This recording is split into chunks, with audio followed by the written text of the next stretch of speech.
Good morning and welcome. Happy Tuesday. You are tuned in and listening to Bat Talk with Sharona. As always, I thank you for tuning in. I am your host. My name is Sharona. We've got a big show today. I'm so happy to welcome back one of my favorite people in the whole world, Robyn Mundy, who supports and writes for the Buffalo Bills, is going to be joining me. We'll talk about the Super Bowl. We'll get an update on what's going on with her Buffalo Bills. If you guys listen to this show or follow me at all, you know that I am an unabashed Tyrod Taylor fan, and we'll talk about him and his situation with the Bills, their off-season needs, and things of that nature. We'll talk about the Super Bowl, and we'll talk about how that went down. How did Atlanta choke so bad? The overtime rules, do they need to be changed? The statements from Martellus Bennett and Devin McCourty, who say that if they are asked, they will not go to the White House and attend any meeting with President Donald Trump. We'll talk about the halftime show. Shout out to Lady Gaga for killing it, absolutely killing it during the halftime show. It was so great. Get Robyn's opinion on that. And then as we have been doing, we will if we have time, we'll touch upon the latest. Baylor can't get right, can't stay right, can't get right. We'll talk about the latest on that if we have time. And then, of course, as we have been doing, we'll finish the show with the latest from the resistance. It's very important to celebrate your successes, particularly when things are hard and difficult as they are politically in this country. So we'll talk about that. There was a great article that encapsulated some of those things, and we'll get Robyn's opinion on those things. So again, I'm very, very, very happy to have her. We had been on a bit of a hiatus, and just give you guys a little glimpse into what's going on with me. I'm writing about that. Right now I have four, if I've counted correctly, I have four articles simultaneously going on that I'm working on, trying to get finished. The article about the hiatus is going to take a while. It's going to be long. It might be one of the most important things that I have ever written. So I'm very excited to bring that to you guys and let you read it. But it's probably going to be a while. This show is a little bit, the reason why we titled it Baby Come Back is because of that hiatus. And I had sort of intended to talk about it a little bit more, but with Robyn joining me, we're going to, maybe cut that short and talk about some other things. But, I think that to me, and I had this conversation recently with some people, to me, the best writers are also great storytellers. And since I write a lot, writing has always been an integral part of my life. And because I do aspire to be a good writer, I think storytelling and telling stories is a great way to get your point across and to try to inform people. So I'm really excited to bring that to you and to share some of my thoughts and feelings about some things. But today's show is dedicated to post-Super Bowl wrap-up and the other things that we talked about. So we're going to take a quick break, and when we come back, Robyn Mundy is going to join me. So stay tuned in. You are listening to Bat Talk with Sharona. And look at it go! He could go all the way! Touchdown! Touchdown! Touchdown! The Bills make me wanna shout. Kick your heels up and shout. Throw your hands up and shout. Throw your head back and shout. Come on now, the Bills are making it happen now. Stand up now, come on. All right, welcome back. I'm joined now by Robyn Mundy. Again, Robyn is a great Buffalo Bill. She's just a great follow anyway. She is a great person. I'm so fortunate to have her in my world. Robyn, thanks again for joining me. Oh, well, thank you for asking me to join you. This is fun. It Crazy is always Super Bowl. It was a crazy Super Bowl, and Robyn, and I hope that Robyn and I can touch base after this show is over, because we've been talking about doing a special project, and she and I haven't had a chance to really focus on that because I was sick. I went on, as I mentioned, I went on hiatus, and then when I had intended to go back, I was sick. I just got knocked down by a virus. And she and I haven't had a chance to really talk about that, but hopefully we can get going with this special project. But I'm happy to have her on this podcast today. And yes, it was a crazy Super Bowl. What are your thoughts on it? How did the Atlanta Falcons choke so bad? Oh, well, how they did it is up for debate. There's a million different things that you could look at. But I guess the first thought I had was, we've been there before, we being Bills fans. And I would guess Lisa Johnson from the Miami Dolphins, fan reporter, she could probably attest to this as well. Yeah. I think anybody in Buffalo, Miami, or maybe New York, too, would say to everybody in the nation, hey, we knew at halftime the game wasn't over. Yeah. And yeah. The biggest mistake I think that Atlanta made was thinking that when they had a 20-plus point lead, that they had the game in the bag. Yeah. Big mistake. Yeah. I was always nervous. You never count out the Patriots. They have sustained success for a reason, and it is interesting. And as the old saying goes, right? It's a game of inches, and you have to make the most of your opportunities, and the Falcons didn't do that. They did not, for whatever reason. They did not get the run game going. They had like a 21-point lead and lost. It was the most infamous collapse in sports history. And Kyle Shanahan, rightfully so, is taking a lot of heat for not running the football. If you go back, and which I did, and look at the play-by-play and try to look at the play happened in the second half. Another thing, and I wouldn't say that this isn't being talked about enough, but it's important not to forget that the Falcons did not do themselves any favors by committing stupid penalties. Oh, and that one drive, every third down, holding. Yep. That was deadly. And it was listen, I was as ready to jump on these penalties are bullshit bandwagon as anybody, I mean, I was ready to scream out, cheaters, the rest are, but no, these were legitimate penalties. I mean, they were legitimate penalties. You could not really complain. I guess you could. I guess you could, and you could probably go back, and you can do this in just about any football game, probably other sport too, but you can go back to any football game and see that the officials let some guys get away with things that they don't let other guys get away with things. And holding is one of the most inconsistently called penalties in the National Football League. Point blank, period. That is just the facts. But that was, I think it was Jake Matthews, and he had him in a headlock. Yeah. That was pretty obvious.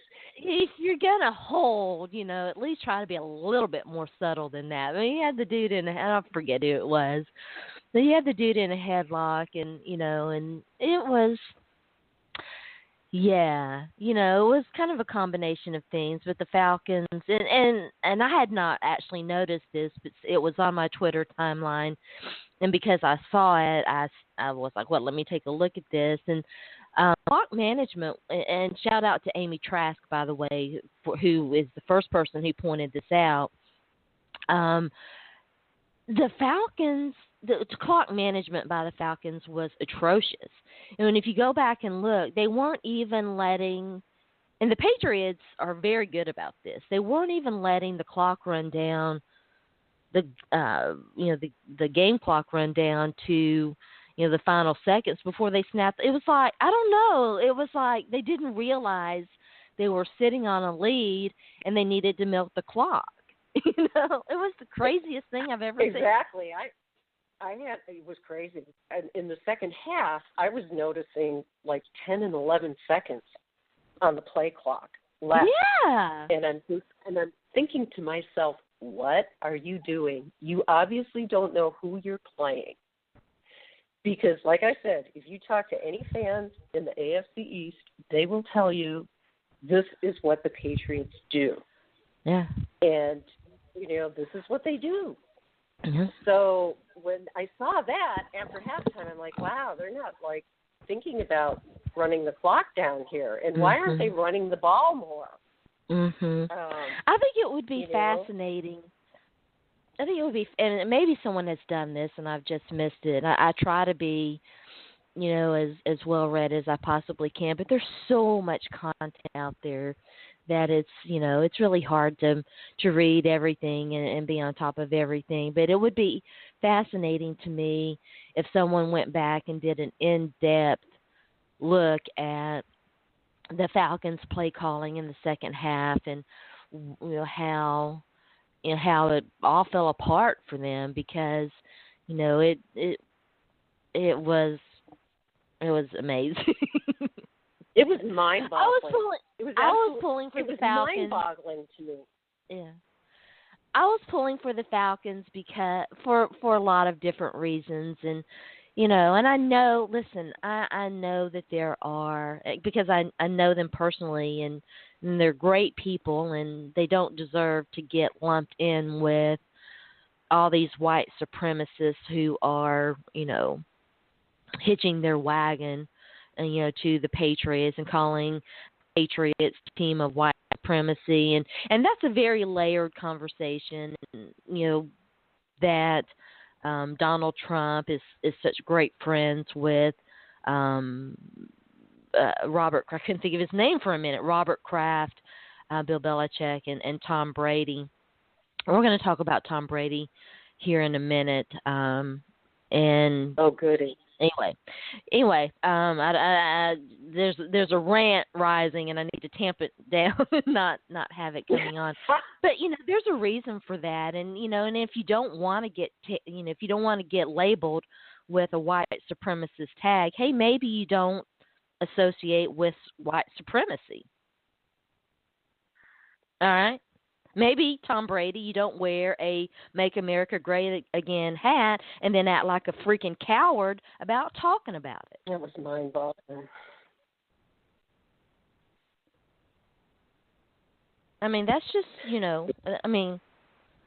it's such a double standard, and I haven't read any of them, but people saying, I don't know, it's amazing how he gets such a pass. It really is amazing to me how he gets such a pass. Why do you think that is, Robyn? First, let me back up. Do you agree with that? And if not, please feel free to disagree with me. And if you do agree, why do you think that is? I don't.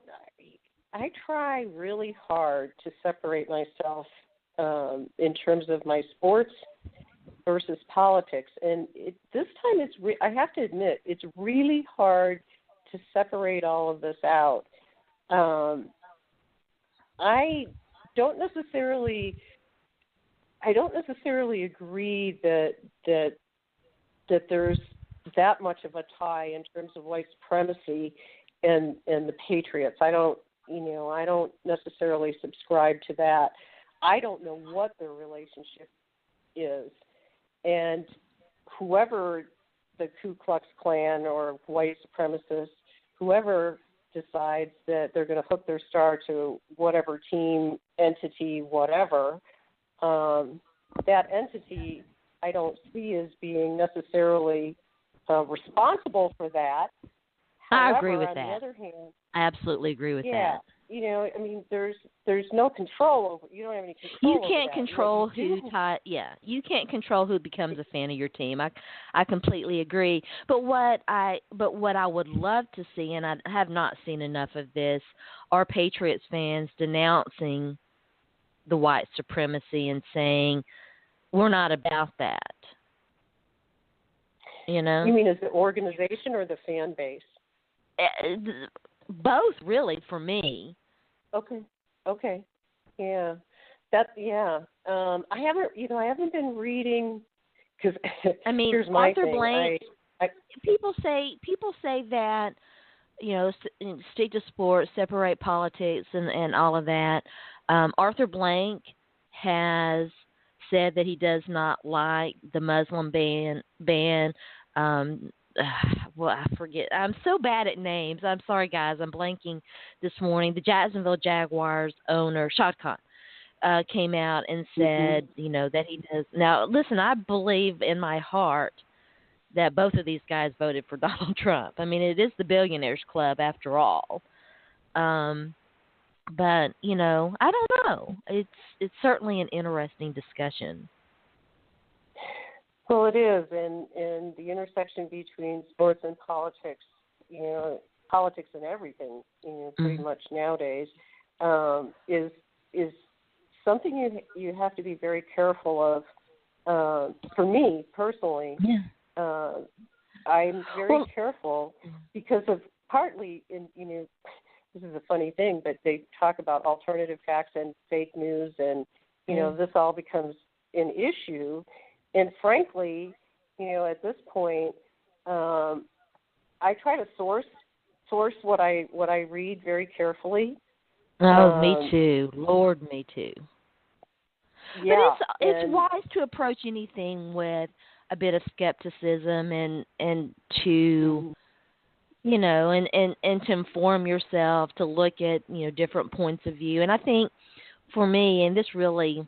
We're jumping ahead a little bit because I wanted to talk about this in our last segment. But for me, I call them Trumpeteers. The Trump supporters, first of all, they're brainwashed, and second, to me, they do not operate outside the Breitbart Fox Sports bubble. They don't read anything that might allow them to challenge some of their preconceived notions. I don't know if I said that, you know, in any sort of intelligent way, but you know what I'm saying? I mean, I think that it's important to read a variety of different sources.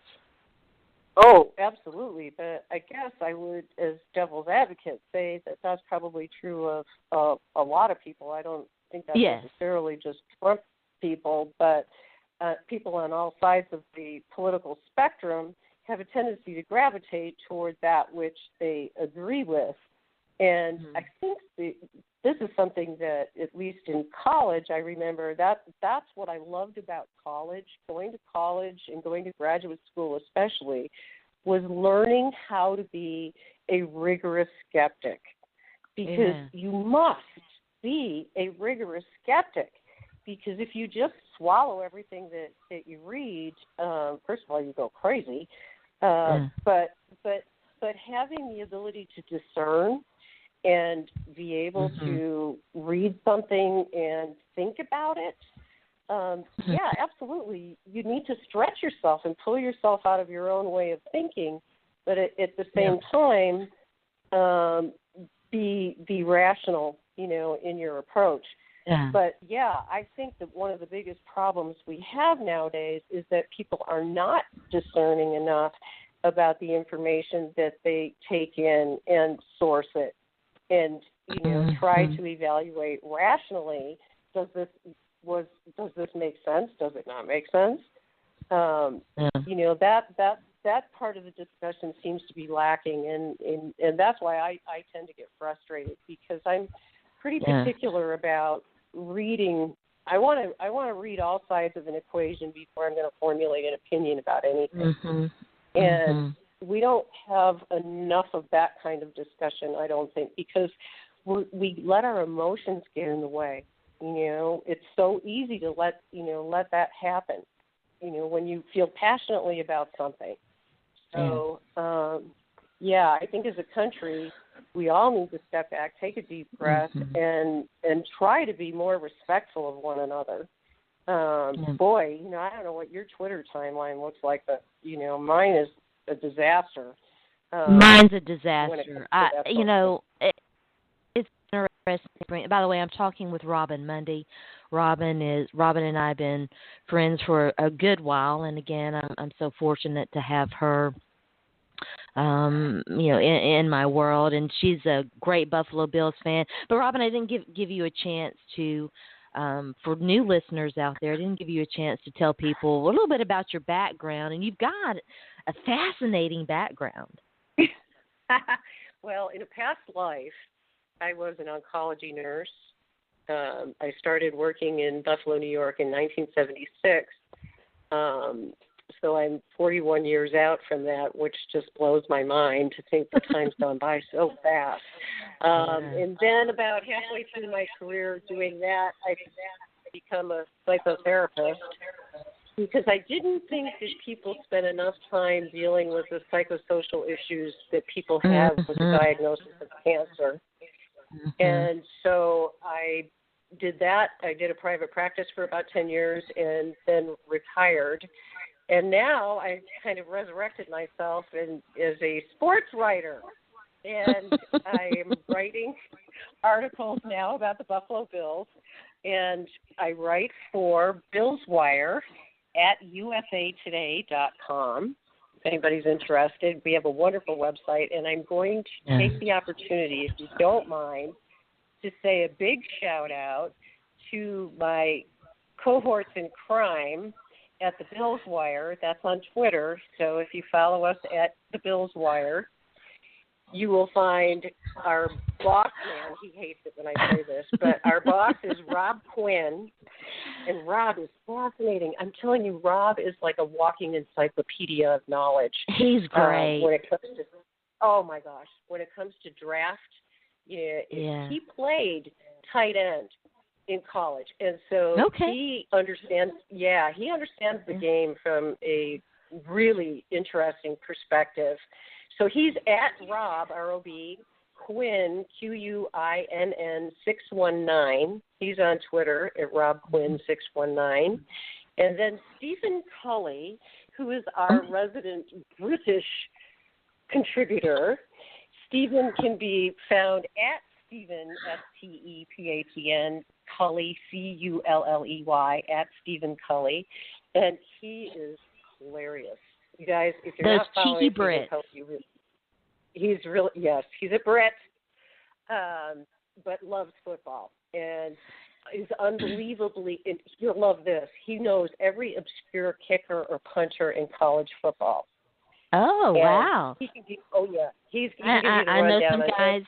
I know some guys who would appreciate that. Shout out to Chuck at ITP. Yeah, well, have him follow Stephen Cully, because he's the man. And then our youngster that joined us recently is Clint Brooks 97. That's CLINT BROOKS 97, and he's all of 19 years old and writes beautifully. So we're looking forward to his contributions. And then recently, Rich Fan from Buffalo Wins, and his Twitter handle is r.dot, and it's R-D-O-T, R.Deuce. It's R-D-O-T-D-E-U-C-E. And you've got to follow him. The man is a genius when it comes to knowing everything there is to know about every scheme in football. He's also a coach himself.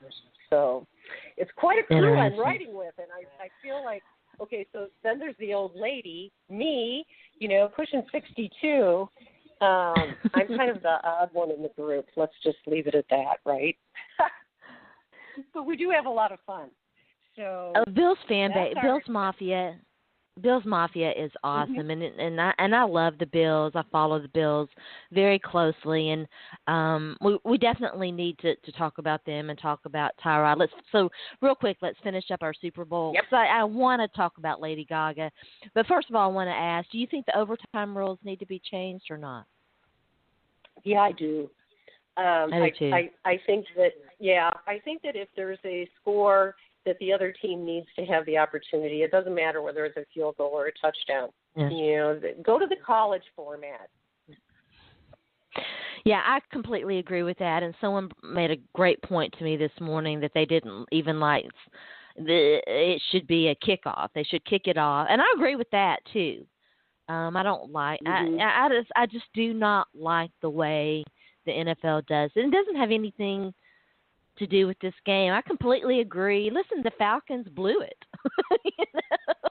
The Falcons blew it. They and listen, not to take the Patriots do what the Patriots do, right? And the Falcons needed to stop them. They did not stop them. A lot was made about the Falcons defense, how tired they got. That happens when your offense can't stay on the field. So, before we turn to Lady Gaga, we're going to take a quick. I'm sorry. Go ahead, please. Oh, yeah. I was just going to say that in a way that sort of reminded me of, I had some flashbacks to the 91 Bills Super Bowl. Exactly. When Jim Kelly, and company have this great, offense that just goes whoosh, right down the field, a K-gun. And that's great, except that if you can't keep your offense on the field, the defense is going to poop out. No matter how young and in great shape they are, they're going to poop out. And obviously we saw that in the fourth quarter of the Super Bowl. Yeah. Yep. So, you start getting holding calls when you get tired. Yeah. Yeah. Martellus Bennett, Devin McCourty came out and said that they weren't going to go to the White House, as we mentioned. Do you think that any other guys are going to come out and do that or not? And how do you feel about it? I don't know what they're going to do. The whole White House thing to begin with, I think, it was nice when it started. I don't even know how this started as a tradition, for how far back that even goes. But when it becomes when it becomes political, it shouldn't be about politics, but it is. And so, the intent of it was, oh, gee, we're going to bring you into the White House and we're going to honor you, and, this is what we do for Super Bowl winners. Okay, that's great. And then it evolves into being something else, and Tom Brady's absence, duly noted. It becomes a political statement. And then it kind of loses its original purpose. And how do I feel about whether they go or they don't go? I respect their right to do whatever they want to do. If they feel like that they need to do that to make a political statement, that's their opinion, and I respect their ability to be able to do that. If they don't want to go, they morally, if they don't feel like they want to go, they shouldn't go. Yeah, I agree with that. We're going to take a real quick break. When we come back, we're going to talk about Lady Gaga's halftime performance. I can't talk this morning. And then we'll do a Bills roundup, so stay tuned in. You are listening to Bat Talk with Sharona.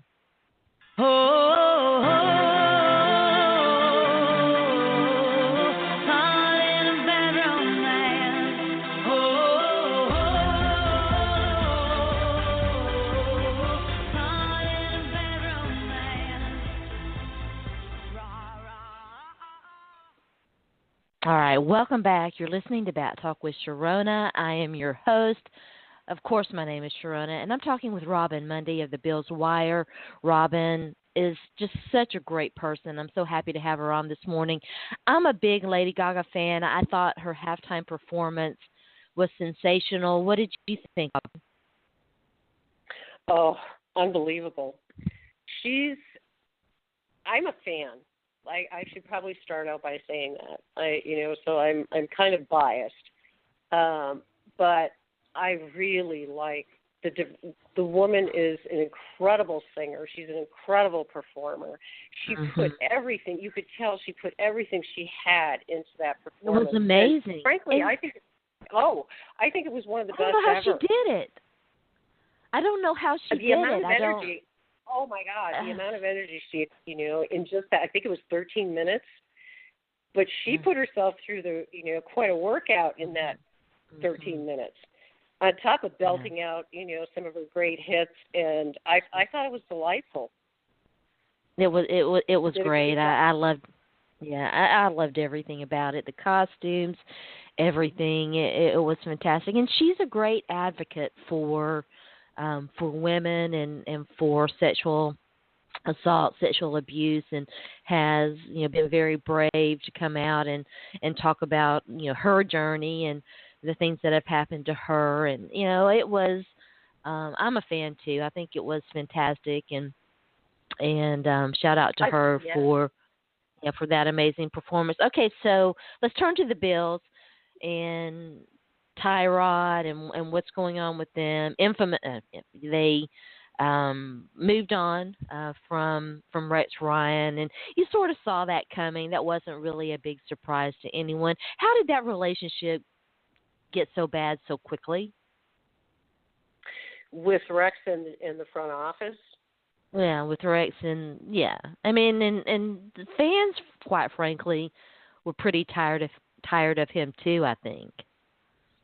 His shtick got old real fast, and I think what happened is that, like Jets fans came to know, Rex Ryan is a lot of pomp and circumstance and not a lot of substance when it comes behind that. And the other thing is, and this about Bills fans, okay, and shout out to Bills fans who were, the Western New York market was the second biggest market for people watching the Super Bowl behind Pittsburgh, so we know where the football fans really are.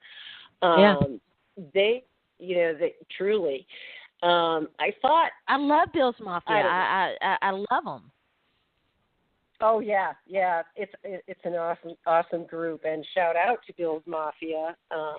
I think that Del Reed, who runs 26shirts.com, I believe they're over $300,000 that they've given away to families in need. So they do amazing work. Yep, he really, the whole group really does. So they're fantastic. But Rex got old in a hurry, and I think most people could see this now. He is a disaster at game management. Mm-hmm. He's an absolute disaster on game day, and it didn't. He reminds me a lot of Butch Jones. I mean, he reminds me a lot of Butch Jones, who coaches the Tennessee Volunteers, and that he's great for a soundbite, for a quote, for to pull you in with his charisma and personality, but not so great at the X's and O's and the coaching stuff, which is 90% of the job. Oh man, and Bills fans, they sniffed that out early on, and some Bills fans were ready to part ways with him, after the first season, and the second season, it really got old. It's not funny, but it is funny. Oh, it is. But then he brought in Rob, which was like double trouble, and Here's the real bottom line, issue with Rex is he's all blow. I thought that when he was the Jets coach, I sat back and bit my tongue and jumped in and believed, because that's what I do as a Bills fan. And then I saw everything the Jets fans were talking about, and it's all there. And he can talk till the moon turns to cheese that he would be in the Super Bowl with the Atlanta Falcons, but I'm not buying it. And I don't. Yeah, he probably would have ended up much worse off than Dan Quinn. if he had been. But bottom line is, Rex was all blow, and I'll be very honest, I thought he showed a lack of class when he left. Yeah. In terms of bad-mouthing the organization, saying, I don't wish, the Bills good luck, all that kind of stuff. He got $15 million to walk away. So, he could have shown a little more class. Bills seem to like doing that stuff, Doug Marrone and his deal, which kind of leads me to my next question. And I love him, but it's a bit. What's the latest on the Bills GM and his status with the team? And at some point, he's gonna have to be on the hot seat, don't you think? Oh yeah, I think he probably already is on the hot seat. And if anybody wants to listen to a press conference that would explain why, listen to Doug Whaley's January 2nd press conference. You could tell the animosity between the media and the general manager was pretty intense. So, yeah, I think he is on the hot seat. However, it's the choice of Sean McDermott was very interesting because he definitely is kind of the pendulum on the other side, swinging. He's the anti-Rex, that's for sure. Now, whether or not that's going to convert itself into wins, I don't know. We shall see.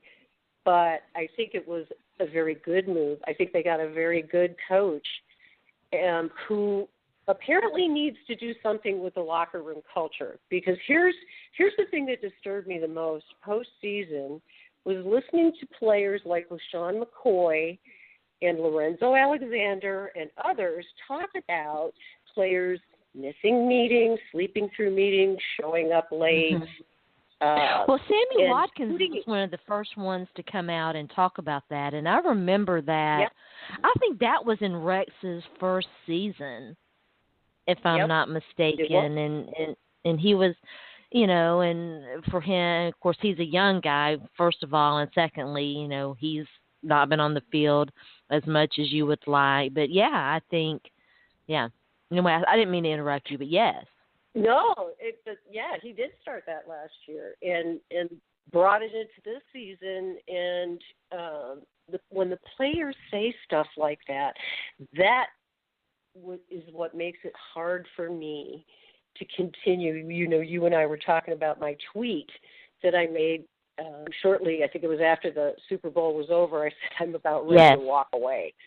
I'm just like totally ready to walk away from this. Well, first of all, that's like the, little kid crying wolf, because I always say that when the Patriots win the Super Bowl. First of all. Yeah. And yeah.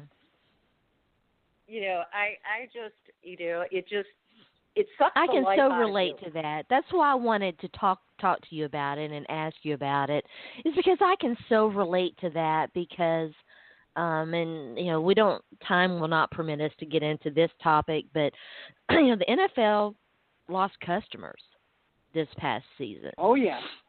The ratings were down. Attendance has been spotty in a lot of different places. You've got teams, ripping their fans' hearts out by, packing up and moving to other places. And, I'm hardly one to talk the Titans, were the Houston Oilers, and they moved from Houston, and that was a big deal at the time, and Houston still has bad feelings about that.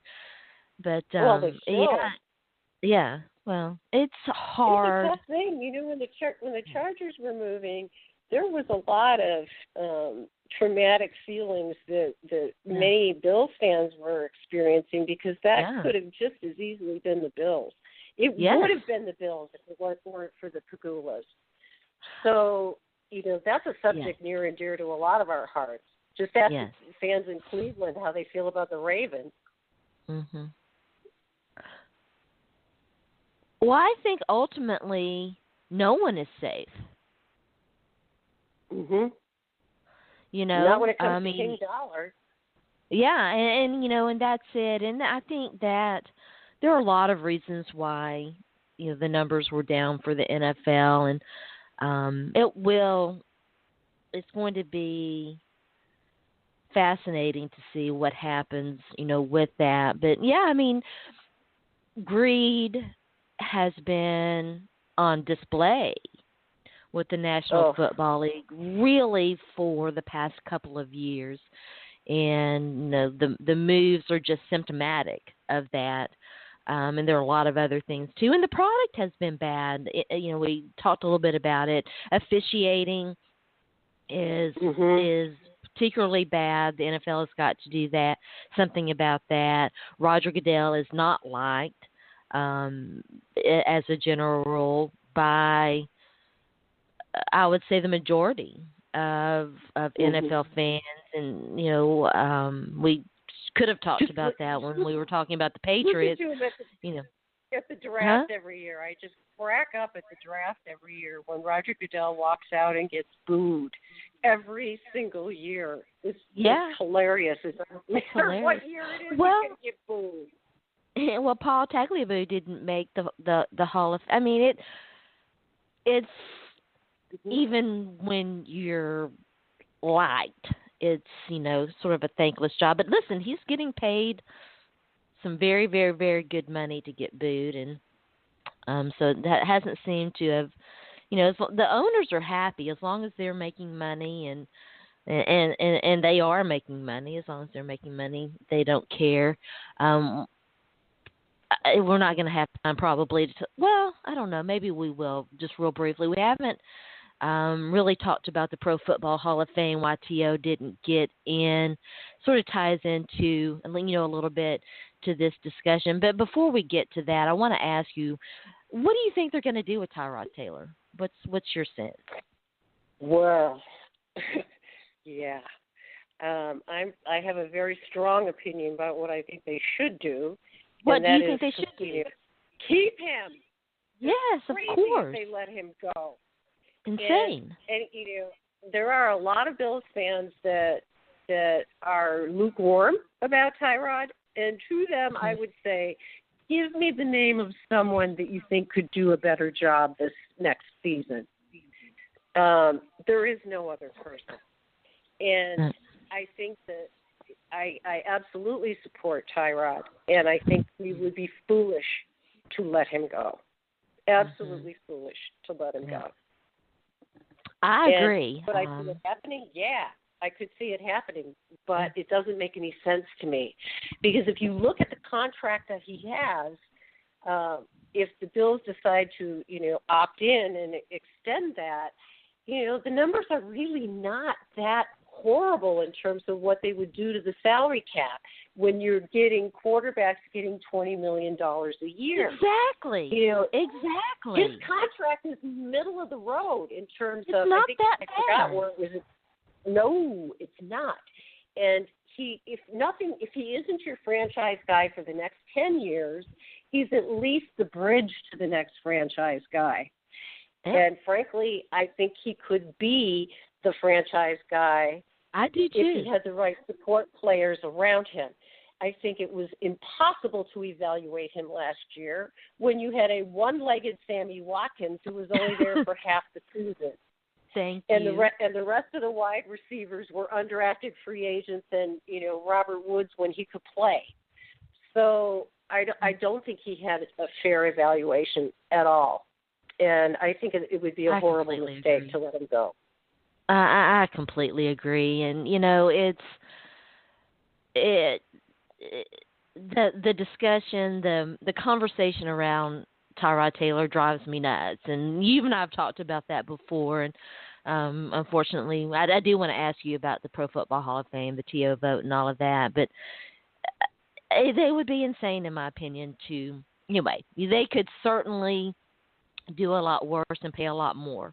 And probably will if they don't. And another team is going to be extremely happy to have Tyrod Taylor because there aren't very many good quarterbacks in the league, despite what people might think. Absolutely. Despite what people might think. Tyrod has flaws in his game. We know that. Okay, he's not Tom Brady, but neither are a lot of other quarterbacks. And Well, the bottom line is we have to give them a chance. Well, and Rex We have to Ryan give- isn't Bill Belichick, and Mhm. the Bills overall are. I mean, it's, and I'm not trying to take away from Tom Brady, but let's face it, the Patriots are a stable franchise with a system that's tried and proven, and it's easier, I shouldn't say it's easy, but it's a lot easier to be successful under those circumstances than it is to be successful in a situation where, like you said, there's not much around you. There's a lot of turmoil, and things aren't stable. Exactly. And how do you change that? The bottom line is, and I've been thinking a lot about this and comparing it to, in fact, I wrote an article for Bills Wire about the 1987 Buffalo Bills. And there were a lot of parallels to the type of team that we have right now in terms of there's pieces in place. You could see a bright future for this team if the right stuff happens. And it's always if, but the bottom line is at some point the players are the ones that have to decide. They're sick and tired of losing. Mm-hmm. It has to come from within. And LaShawn McCoy talked about it. Sammy Watkins talked about it. Shaq Lawson said, I don't want to play for losers. I've never played for a loser before. Mm-hmm. So he's starting to see that kind of thing too. Mm-hmm. But the bottom line is, it is on the players in the locker room to say to one another, you know what, we're sick of losing. Yeah. And that's what happened in 1987. Mm-hmm. They had the bickering Bills. People can remember those days. And they were the bickering Bills. That was their name. All the egos in the world.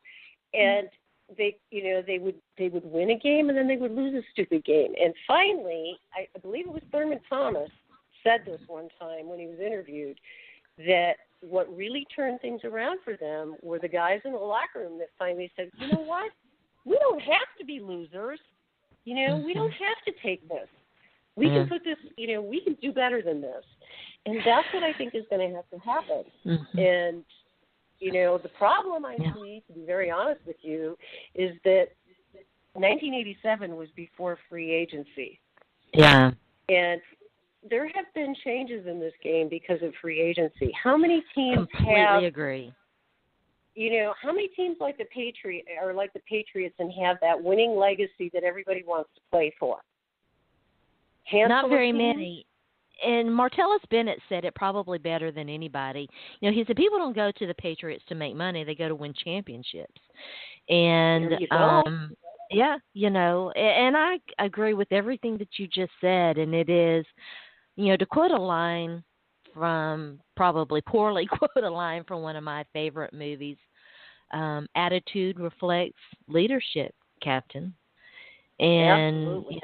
and it really does kind of boil down to that. Real quick, Saturday night, the Pro Football Hall of Fame went through its voting process. It was a long process. Saturday was the process, and then Saturday night, a lot of awards were announced, and the latest nominees, the latest candidates for the Pro Football Hall of Fame were announced. And Terrell Owens, once again, second year of eligibility, did not get voted in, and it's been a very contentious process regarding his nomination. What do you make of all of that?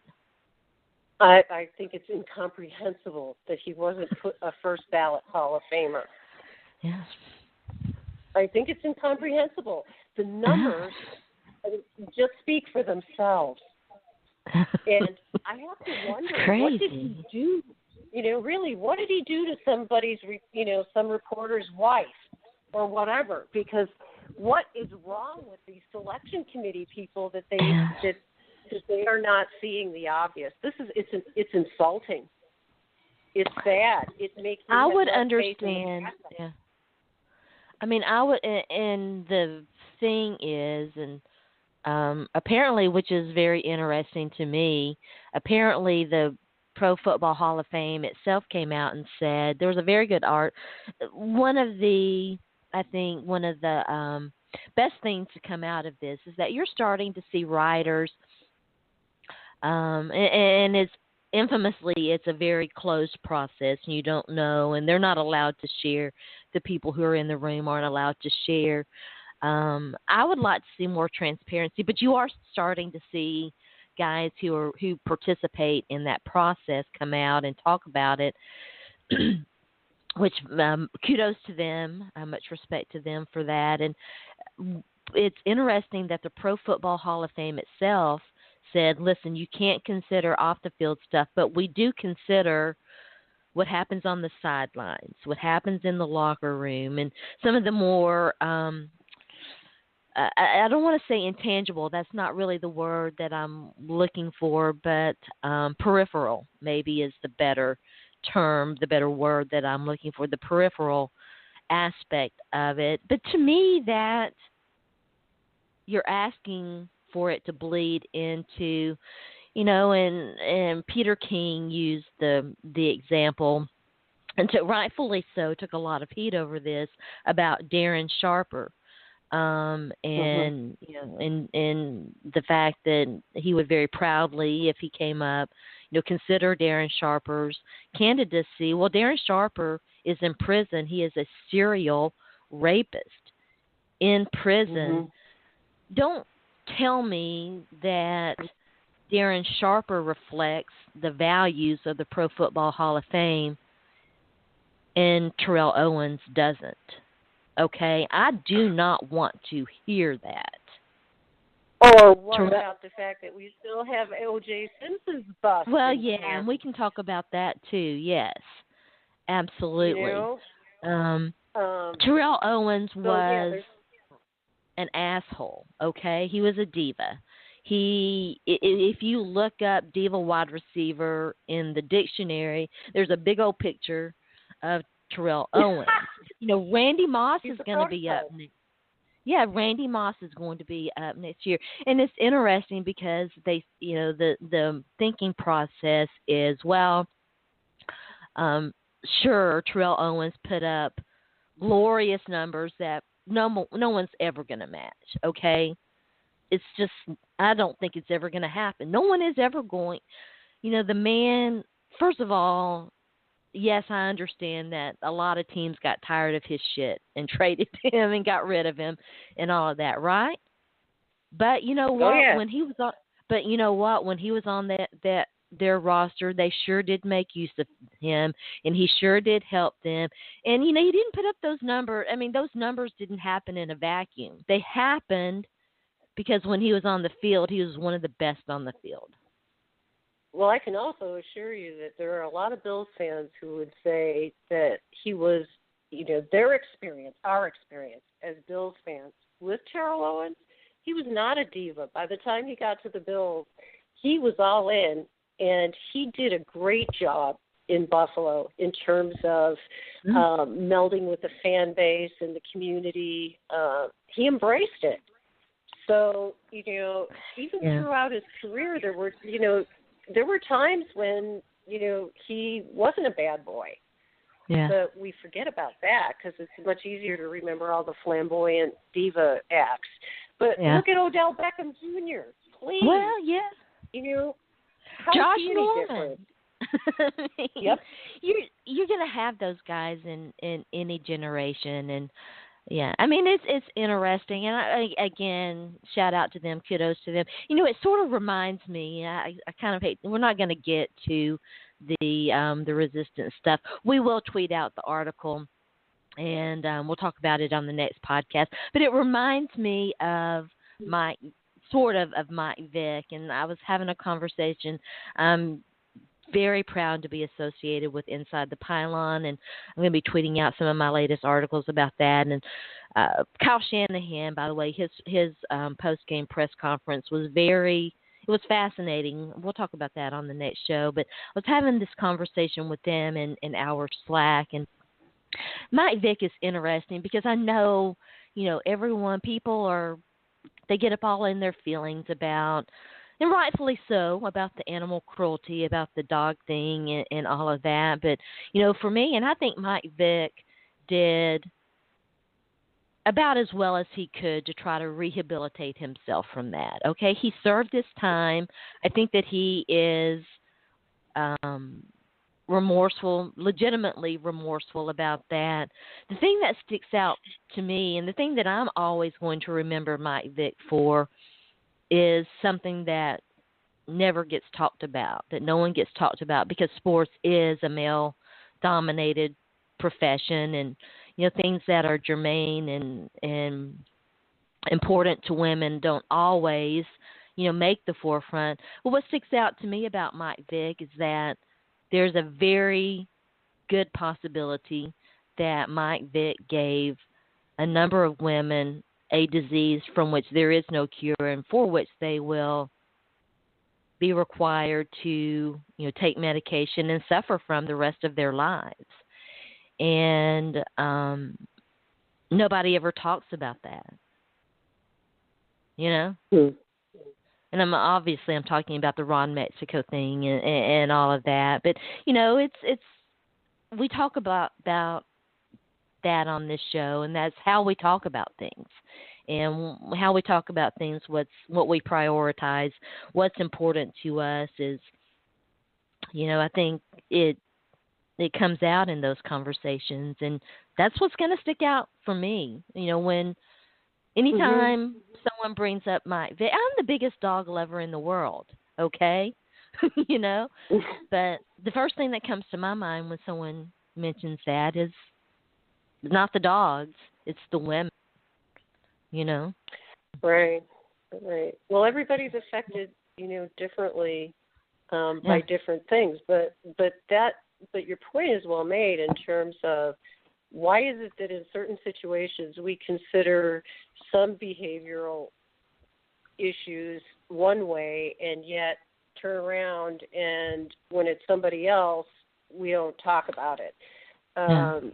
There's a lot of hypocrisy that I see that bothers me, and of course for me, I always want to know why. It's like, okay, well, why is it this way in this situation and not that way in that situation?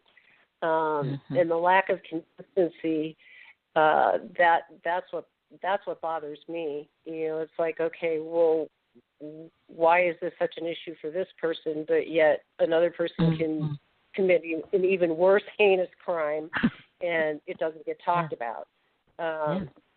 It doesn't make any sense. And by the way, if Mike Vick gets into Canton and Steve McNair does not, you will never hear the end of it from me. Okay? Fair warning. I will be obnoxious about it. Robyn, I understand. It's been so great to have you on this morning. Tell everybody once again where they can find you, find your work, and give another shout out to all the excellent people at Bill's Wire. Oh, thanks very much. You can catch our articles at Bill's Wire at usatoday.com. And follow us on Twitter at the Bill's Wire. Bossman A. Rob Quinn at RobQuinn619. At Stephen Culley, and it's STEPHEN, capital CULLEY.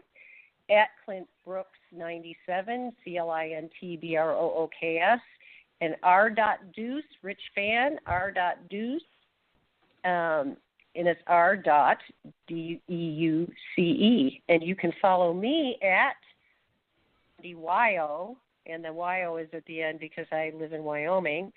ROBYNMUNDYWYO. That's my handle on Twitter. And I am also the editor-in-chief for Bill's Mafia.